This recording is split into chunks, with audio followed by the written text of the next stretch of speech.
문명이 발전하고 법은 더욱 강화되고 있지만 그럼에도 조직폭력배가 없는 나라는 찾아보기 힘든데요. 세계적으로 이름을 떨치고 있는 3대 폭력 조직인 마피아와 야쿠자 그리고 사마페 역시도 고도로 문명화된 나라들의 본거지를 두고 있죠. 조폭들은 체계화된 조직을 갖추고 한 나라의 경제를 쥐락펴락하기도 하기 때문에 많은 국가들이 이러한 조폭들을 소탕하기 위해 범죄와의 전쟁을 선포하고 있으나 이미 덩치가 커버린 조폭들은 정치나 경제 등 사회 곳곳에서 강한 영향력을 행사하고 있어 완전히 뿌리 뽑기란 쉬운 일이 아닌데요.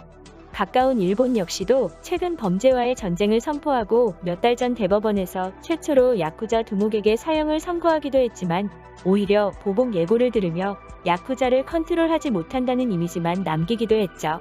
더구나 조직폭력배들이 불법만 일삼는 것이 아니라 조직적으로 선행을 하기도 하고 대중매체에 의해 의리 있는 모습 등으로 미화되어 대중들의 사랑을 받기도 하기 때문에 이들을 동경하거나 옹호하는 사람들까지 생겨나 소탕의 어려움을 겪는다고 합니다. 실제 미국 라스베이거스에서는 마피아로 인해 관광객 상대의 범죄가 거의 발생하지 않는데 이는 도박장을 운영하는 마피아들이 치안 문제로 관광객이 줄어드는 것을 막기 위해 앞장선 결과이기도 하죠. 만약 관광객들을 상대로 범죄를 저지른다면 마피아에게 피해 보복을 당할 수 있다고 하는데요.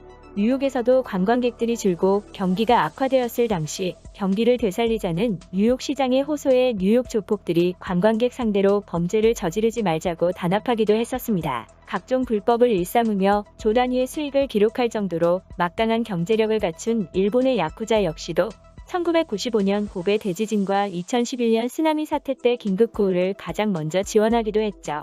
이러한 선행들과 사회 곳곳에 퍼진 조직원들의 영향으로 영화부터 각종 만화 등에서는 조폭을 의리가 강한 사람들로 포장하거나 심지어 영웅시하기까지 하는데요. 한편 우리나라 역시 불과 몇십 년 전까지만 해도 조직폭력배들이 활개를 치며 정치나 경제 등에 관여를 하거나 대놓고 자릿세를 받으며 국민들을 괴롭히는 등 각종 불법을 일삼은 적이 있었습니다. 하지만 현재 우리나라에서는 거물급 조폭들을 찾아보기가 힘들고 있다 하더라도 규모나 영향력이 작은 조직들이 검경의 관리하에 통제되고 있는 것이 대부분이죠. 이에 외국인들은 한국에는 불량하거나 위협적인 사람들이 별로 없어서 좋다는 반응을 보이기도 하는데요. 가까운 나라인 일본을 비롯한 많은 나라들이 현재까지도 범죄와의 전쟁을 치르는 중인데 우리나라는 치안이 좋은 이유는 무엇일까요? 우리나라는 1990년대까지만 해도 조폭들에 대한 이야기를 쉽게 접할 수 있을 정도로 조폭들이 활동하는 데 거리낌이 없었습니다. 하지만 이내 한 명의 일반인으로 인해 조폭들의 활동에 제동이 걸린 사건이 발생했는데요. 조폭들의 존재 자체만으로 그들을 뒷배로 삼은 소매치기단 등 각종 범죄단체가 생겨나기 때문에 이 사건으로 인해 우리나라의 치안이 좋아졌다고 말해도 과언이 아닐 정도였죠. 사건은 1990년대 목포에서 소기업의 상무로 근무하던 조호연 씨가 부하 직원 10여 명을 데리고 나이트클럽에서 회식을 하던 도중에 조직폭력배들에게 수모를 당하면서 시작되었는데요. 회식을 하던 조호연 씨와 부하 직원들이 터무니없이 많이 나온 술값을 보고 웨이터에게 바가지 씌운 것 아니냐며 항의를 하다가 조폭들에게 수모를 당한 것이었죠. 사건은 조 씨의 항의를 받던 웨이터가 나이트클럽의 사장과 다른 종업원들을 데려오면서 본격적으로 시작되었습니다. 조 씨는 그들의 행동에 당황할 수밖에 없었는데요. 나이트클럽의 사장과 종업원들은 평범한 시민이 아닌 목포에서 활동하던 조폭 목포 오거리파였기 때문이었죠. 결국 조 씨 일행은 나이트클럽의 사장을 포함한 25명의 종업원들에게 끌려나와 집단 폭행을 당했고 이 과정에서 조 씨는 갈비뼈 3개가 부러질 정도의 상해를 입었는데요. 어처구니 없는 일을 당한 조 씨는 폭행을 당한 아픔보다 분노를 참을 수 없었다고 합니다. 다음날 참다 못한 그는 홀로 나이트클럽을 찾아가 사장에게 이야기했는데요.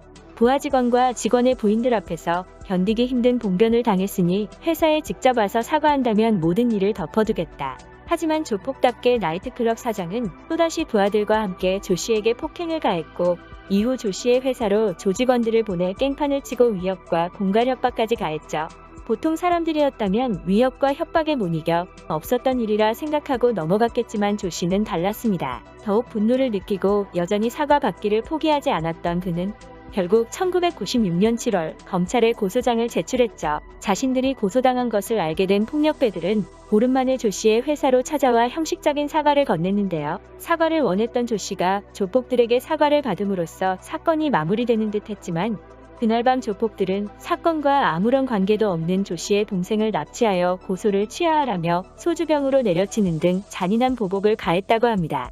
이후 조폭들의 보복은 더 끔찍하게 변해갔는데요. 조 씨가 옮긴 주거지를 찾아내 조 씨의 가족들에게 위협을 가하기도 했죠. 이에 조 씨는 평범한 시민에 불과한 자신이 막강한 조직력과 힘을 갖춘 조직폭력배들과 맞설 것인지 아니면 아무 일도 없던 것처럼 숨죽이고 살 것인지를 고민했다고 하는데요. 결국 조 씨는 싸우다 목숨을 잃는 한이 있어도 부끄러운 직장 상사나 아버지는 되지 말자라고 결심했다고 합니다. 결단을 내린 조 씨는 기발한 방법으로 조폭들에게 복수를 시작했는데요. 대통령께 보내는 탄원서라는 글을 신문에 광고로 게재하여 사건을 공론화시켜버린 것이었죠.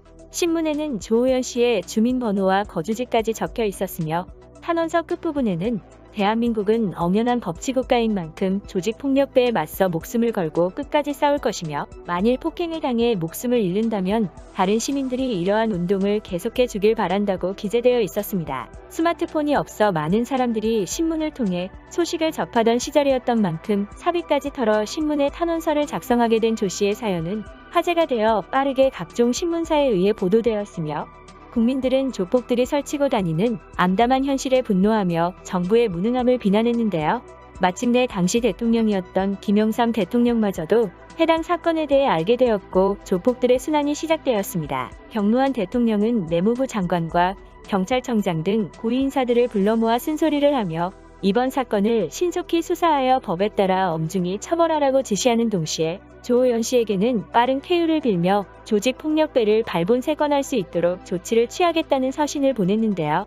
대통령에게 불려가 쓴소리를 들었던 경찰청장은 목포경찰서장을 호출하여 당장 목포 오거리파를 소탕하라는 지시를 내렸고 경찰청장에게 불려간 목포경찰서장은 목포강력계 형사들을 불러 모아 무능함을 탓하며 조폭 소탕을 지시했습니다. 대통령으로부터 시작된 내리갈굼에 강력계 형사들은 조폭들에게 분노를 쏟아내었는데요. 분노한 목포의 형사들은 대대적인 수사를 통해 목포의 모든 조직들을 검거하기 시작했습니다. 조폭들이 대놓고 불법적인 일을 저지르고 있었던 만큼 그들을 체포할 이유는 차고 넘쳤기에 조폭 소탕 작전은 순조로웠죠. 조 씨와 관련된 조폭들 역시 이틀 만에 모두 체포되었는데요. 이러한 과정이 뉴스를 통해 국민들에게 알려지자 국민들은 조폭들에 대한 증오를 내보이며 이번 기회에 조직폭력배들을 사회에서 뿌리 뽑아야 한다고 목소리를 내었는데요. 이에 목포의 조폭 소탕은 고지어 전국 조폭들에게 영향을 미치기 시작했습니다. 범죄와의 전쟁이 선포되고 전국의 조직폭력배 소탕령이 내려지면서 조폭들에 대한 철저한 단속이 시작되었고 우리나라의 조폭들은 거의 사라지다시피 되었죠. 이후 법정에 선 조호연 씨는 모두의 예상과는 다르게 조폭들에게 관대한 처벌을 호소했는데요. 저는 가해자의 엄벌보다 폭력에 무관심한 시민 정신을 일깨우고 정의와 진실을 밝히기 위해 탄원서를 낸 것입니다.